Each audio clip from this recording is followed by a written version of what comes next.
சொற்கும் பொருட்கும் உயிராம் மெய் ஞானத்தின் தோற்றம் அன்ன நிற்கின்ற நின்னை நினைப்பவர் யார்? நிலம் தோய் புழைக்கை நற்குஞ்சரத்தின் பிடியோடு அரச அன்னம் நாண நடைகற்கும் பதாம்புயத்தாளே சகலகலாவல்லியே என்கின்ற அருமையான தமிழ் மந்திர செய்யுள்.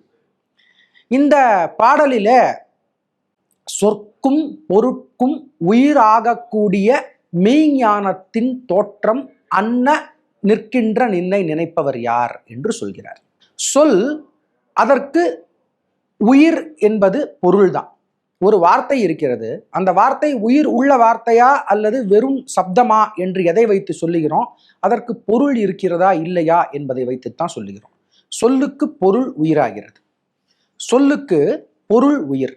அடுத்து சொற்கும் பொருட்கும் உயிராக இருக்கக்கூடியது மெய்ஞானம்.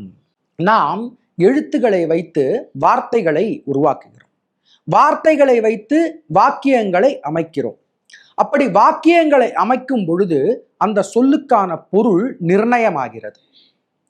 அந்த சொல்லுக்கான பொருள் நிர்ணயமான பிறகு அதற்கு அடுத்த நிலையிலே அந்த வாக்கியம் என்ன கருத்தை சொல்ல வருகிறது என்று பார்க்கிறோம். அந்த வாக்கியம் என்ன கருத்தை சொல்ல வருகிறது? அது உலகம் சம்பந்தப்பட்ட ஒரு விஷயத்தை, லௌகீகமான ஒரு விஷயத்தை சொல்கிறது என்றால் அது மெய்ஞானம் ஆகாது, உயிரற்ற வாக்கியமாகிவிடுகிறது. சொல்லுக்கும் பொருளுக்கும் எப்பொழுது உயிர் வருகிறது என்றால், எப்பொழுது அது மெய்ஞானத்தை உரைக்கிறதோ அப்பொழுதுதான் உயிர் வருகிறது. இறைவனை பற்றி பாடும் பொழுதுதான் அது கீர்த்தனை, இல்லை என்றால் வெறும் பாட்டு. இறைவனை பற்றி பேசும் பொழுதுதான் அது உபன்யாசம், இல்லை என்றால் வெறும் பேச்சு.